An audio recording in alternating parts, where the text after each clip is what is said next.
Hey guys, Tim here from BSMastering. Hope you're having a very great day. Dynamic range is very important when it comes to mastering. It's a key factor for loudness and how compression and limiting impact your final mastering result.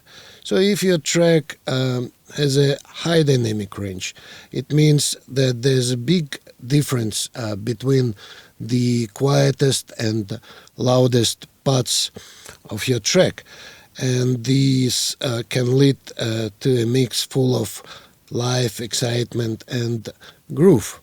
So if your track has a low dynamic range, it means that all of the parts are playing back at more or less the same level, and which is not very exciting.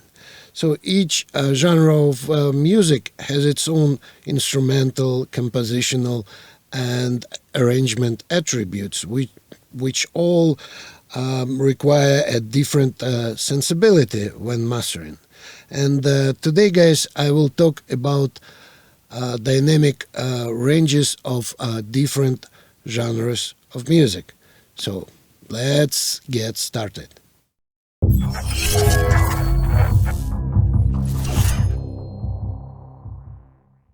While it's easy to think that all music must be mastered the same way, different genres of music have different dynamic ranges that require a different mastering approach.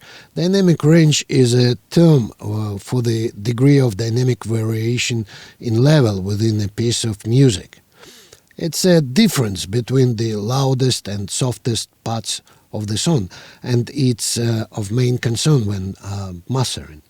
In mastering, we often use compressors and limiters to decrease the dynamic range so that softer parts of the song get closer in volume to the louder parts. Very low values like DR3, which stands for dynamic range 3, means that there's only a 3 dB difference from the lowest to the highest peak in the song. This rating indicates that there's a lot of compression being used, so there's not a lot of variation in level at all.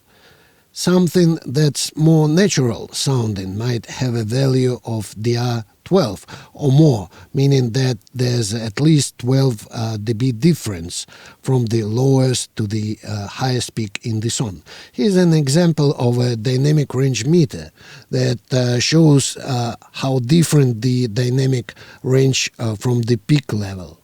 Different genres of music sound different at different DR level.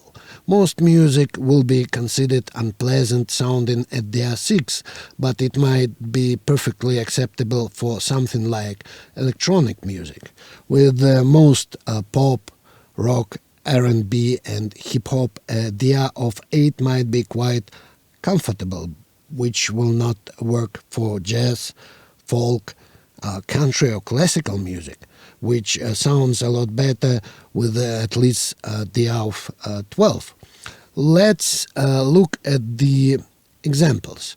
If we look at the famous Dave Brubeck song Take 5, we can see that at its quietest it drops as low as minus 33, and at its loudest it's at minus 15, which is the difference of 18 dB or DR18.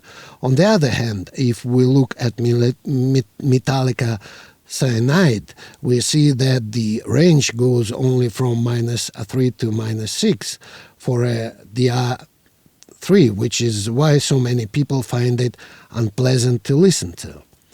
Let Zeppelin's Stairway to Heaven goes from minus 40 to about minus 5, which is a dynamic range of 35.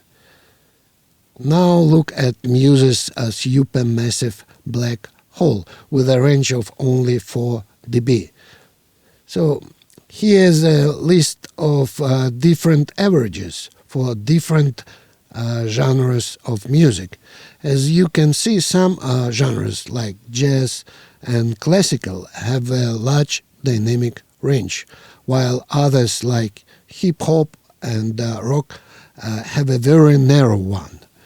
Dynamic range is one of the most important aspects of mastering, but it's all too often overlooked.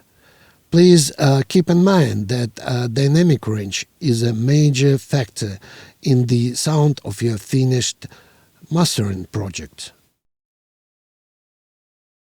Here's the rule of thumb.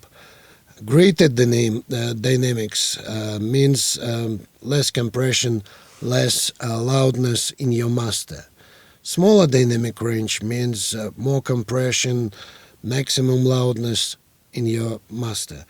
That may sound like dry technical details, but dynamics have a real impact on your sound. So that's about it for this topic. So if you like my videos, please subscribe and hit the notification bell. So I would be very happy to master your music. So my contact details in the video description. So have a very nice day and see you next time.